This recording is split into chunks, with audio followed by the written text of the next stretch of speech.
Are you overwhelmed? We're going to coach you how to overcome it today on Keeping You Organized.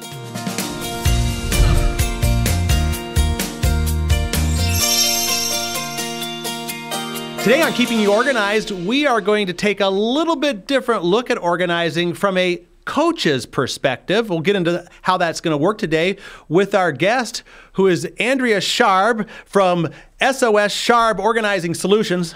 Mouthful, I got it out. Andrea, welcome today. Thank you, John. Well, I'm so glad to be here. All right. Now, you have to tell us where you're located in the United States. I am located right along the shores of Lake Erie, actually in Ohio, not too far from Cleveland. Okay, great. All right. Well, we tease people with this idea of an organizer coach. That's a compound word there, which means it's a part organizer, part coach. Explain. Yeah, it's a combination of organizer coach that have all meshed in together. So I was a professional organizer for a number of years, and then I realized that there was something that was still missing from the work that I did with my clients.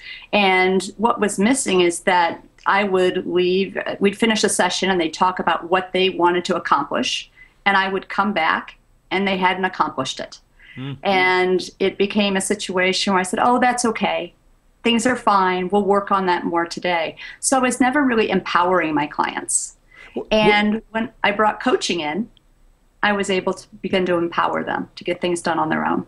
Okay, so I was going to, sorry for jumping in there, but I caught on this implementation thing, which is something that I think is one of the hardest parts of getting organized. You know, it's maybe easy to bring somebody in to say, you need to organize this, you need to organize this, but how do I own it? So let's kind of step through the process. What's the very first thing you do when you meet with a client, and maybe even just explaining your relationship with them and how you're going to work together? I loved what you said, John. You said the owning it, and that's what really organizer coaching is about. So when I first meet a client, it's a little different process than when I just do straight organizing work with them, or when I used to do that with them. I really work to get to know the client at a much deeper level and try and understand what successes they've had in their lives, what challenges they've had in their lives, how we can build on successes that they've had to help them create success in this area of disorganization, or maybe they've had so much failure previously.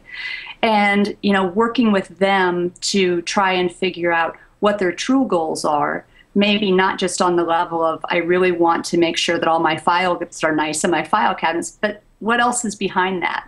What else do you want from your life? You know, nice files are a great thing, but is there something else you're trying to achieve beyond that? So we go a little bigger, we go broader in organizer coaching. Well, let me just ask you this then. So when you walk in, are your eyes drawn to the mess and the stuff or towards the person? And I think I know the answer.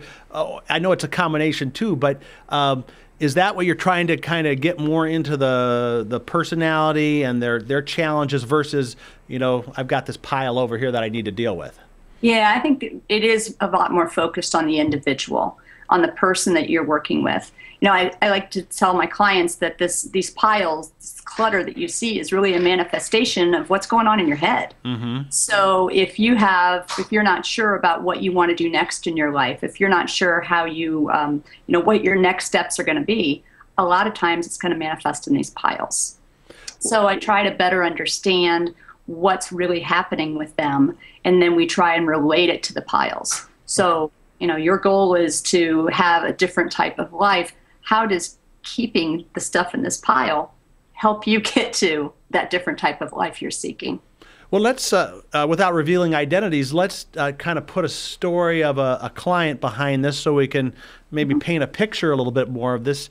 Talk about maybe a client in the last year or two that you've worked with, and their story and what you had to get through before you started to say, you know, all right, let's start in the kitchen and go through the junk drawer first. Yeah, I can actually talk about a client who contacted me, you know, yesterday. Oh, okay. And she had hired me because of some situations that had happened in her life that caused a lot of upheaval.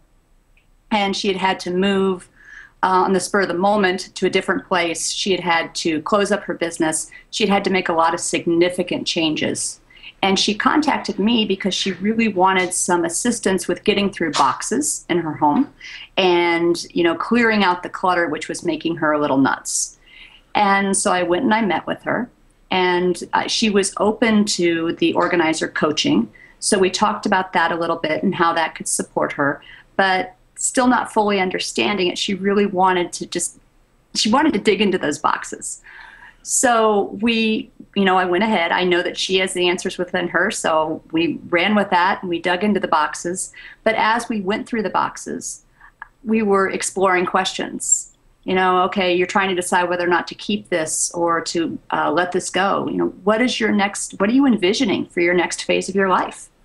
What's going to be important to you then? And it was amazing to see the transformation occur to her just in a very short amount of time. Wow. I can let this go and let this go because it's not supporting me. And then she called me just yesterday and said, our next session, I'm not sure that I need you to stand beside me and go through boxes. What I'd like to do instead is talk about the next phase of my life and really work on planning that.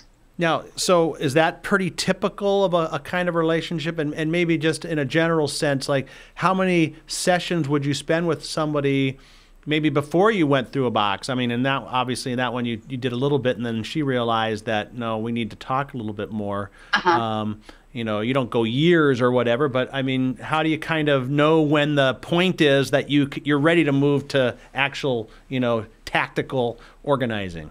It varies so much by individual. I tell the people who contact me and who are interested in my services that there's no cookie cutter approach. There's no one size fits all. Some people are very set on the physical organizing and they know that's what they need.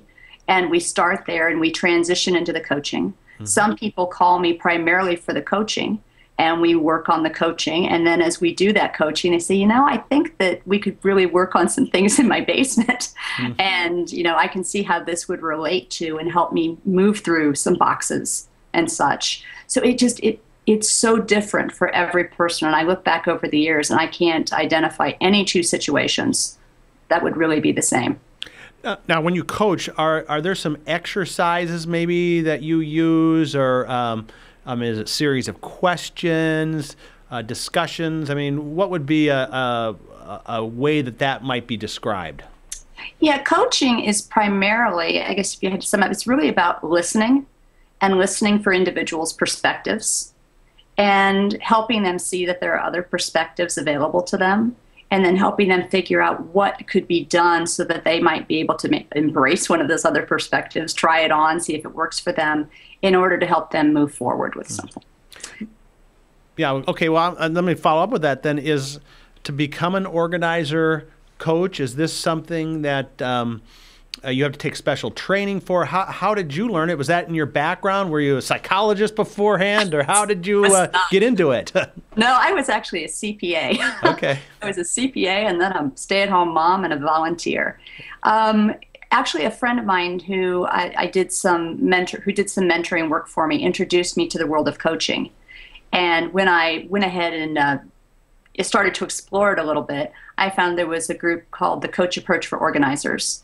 And they actually train individuals who are professional organizers, already experienced professional organizers, as coaches. And so I was able to add professional coaching to my my list of services, and it has really changed my business incredibly. So it's about a year to a year and a half program to get through that, and then I've done other coach training since that time. So coaching has made me a very, very different type of organizer than I was, say, 5 years ago. Now, are there some clients you have where you don't do any organizing kinds of things, where you're just coaching, like life coaching, or is that, I mean, that works that way too, huh? Yeah. The call I was on right before I came to this call today was with a client with ADHD. I specialize in working with people with ADHD. And she just needs support in her life on moving forward with organizing projects. She lives in a different part of the country, but I'm able to support her from where I'm at over the phone. And then she actually does the physical organizing with another individual, with a cousin of hers. Oh, Great.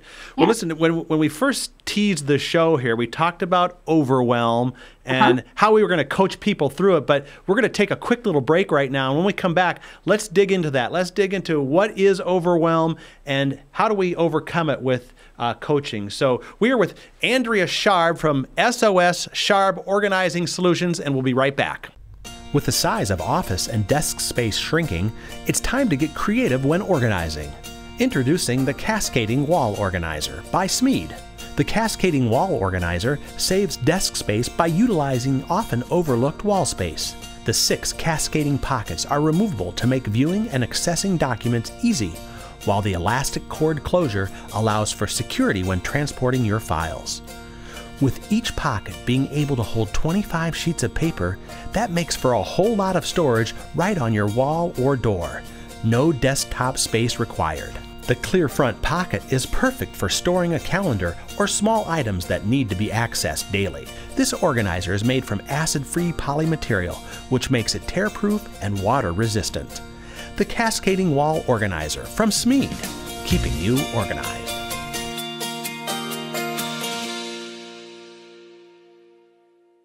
We are back now on Keeping You Organized, and we are joined by Andrea Sharb from SOS Sharb Organizing Solutions.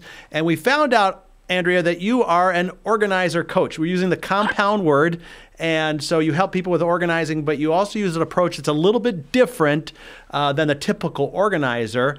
And at the very beginning of the show, we talked about overwhelm and how to overcome it. So I know a lot of people have overwhelm, but how would you kind of define overwhelm first of all? Well, what I see when people typically call me, they will really identify with my tagline, which is overcoming overwhelm.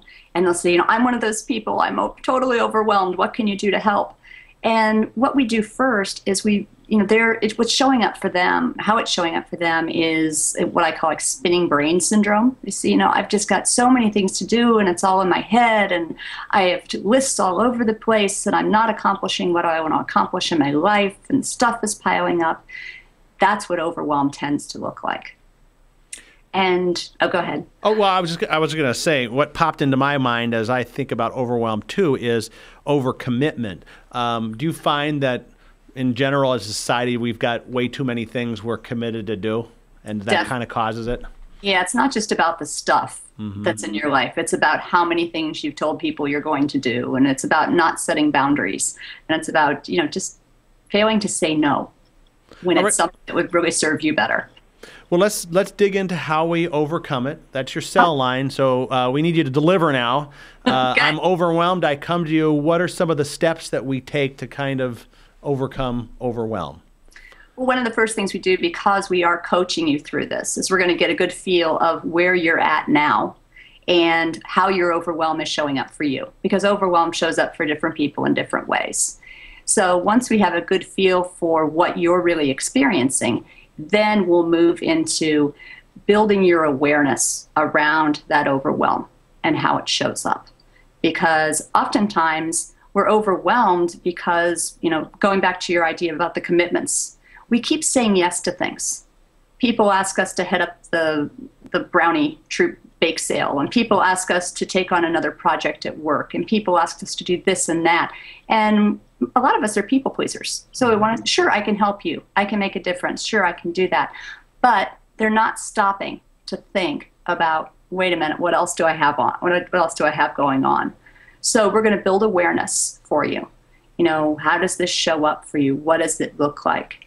And then once we're able to build awareness for you, then you're going to be able to start to make some choices about how you want things to be. So John, you're overwhelmed and this is what it's doing to you. How do you want it to be? What would you choose instead? Well, how about the people like my wife who have a bunch of A1 priorities? So she's got a lot of things going on. And what do you do when everything is good and everything is A1 and you want to, you know what you need to do is you need to back off on what, how do you address that? Yeah, it's interesting. I was writing a blog posting today, and one of the things that I wrote down was, when everything is important, nothing's important. So it's really digging in there and focusing with my clients on what is most important to you, and then giving them some tools to use to figure out what is most important. And you had asked about tools earlier. Yeah. What are some of those tools? But one of the things that I'll do with my clients is help them get a better feel of what their values are, what's really important to them in life. And, if you know what their values are, if you know what they need to be the best person they can be, then they can start to use those as touchstones. So, wait a minute, I value lifelong learning. Well, what are you focusing? What are you spending your time on? Are you spending your time on lifelong learning? Are you honoring that value? I value my family. Okay, so what sorts of things are you doing in your life? Are your activities pointing towards that value and helping you satisfy it? And oftentimes what I find is just huge disconnects.